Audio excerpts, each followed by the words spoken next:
it is my pleasure to introduce to you today's presenter, Dr. Joanne.Irving, PhD.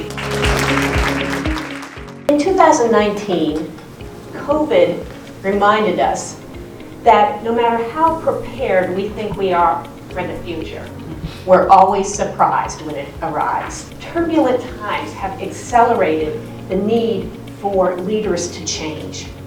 What I want to do is give you the skills, the attitude that you need as leaders to be able to move into the future.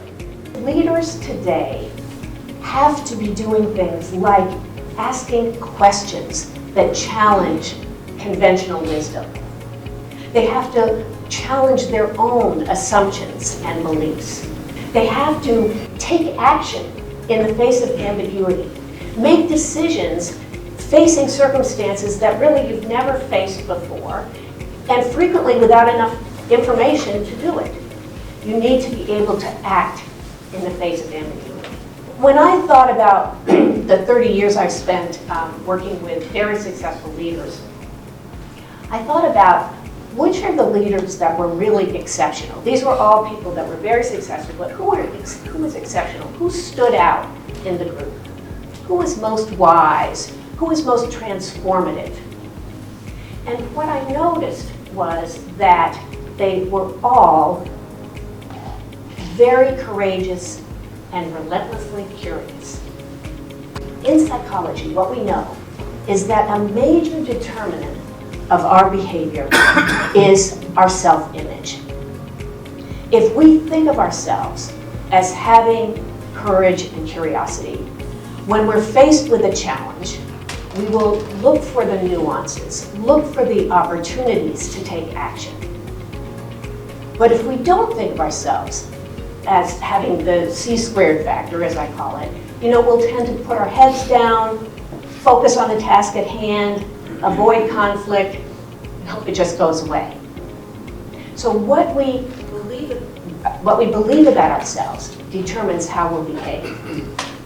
And what we believe about ourselves as human beings is greatly formed by what is reflected back to us by other human beings.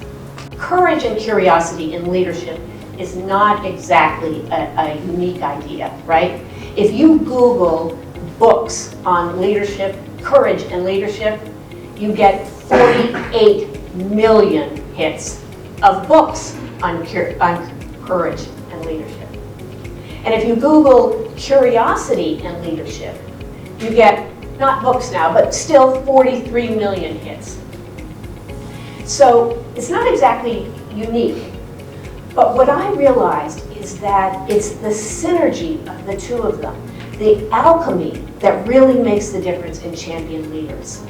Because curiosity and courage are symbiotic and synergistic, by which I mean they enable each other and they potentiate each other. How many of you have been sitting around a room where they're throwing around a bunch of acronyms or terms or something, and you're not exactly sure what they're talking about? Do you have the courage to say, I don't, what? I was working at Microsoft a million years ago. I was brought in to do some consulting with this group, and I am not kidding you, I sat for a half an hour. I did not understand a word those people said, and I'm supposed to be the expert here. It's a skill to really go into a situation only asking questions, but it's a marvelously powerful tool, because whenever anybody looks either mean or crazy to you, then you want to be curious about what I'm missing. What am I not understanding about this person's situation? I may not agree with them, but what is it that I don't get about what's going on for them? What is their, we talk about personality conflicts at work. Yeah, there's some, but more often than not, it has to do with something that makes sense from the point of view of each person. And the conflict has to do with the processes or procedures or the way things are being run, and that have set up people to have personality conflicts. So be curious about what's going on. What happens when you only have, or you have more of one than the other. So you can have, you can be high or low on curiosity, you can be high and low on courage. Embrace your own curiosity and courage. Use it and develop it in your leadership. Call it out in people that you see, because it's a great gift that you will give them, and it will remind you to use it yourself. If we approach the world with curiosity, there's so much we can learn. And if we have courage, there's so much we can do.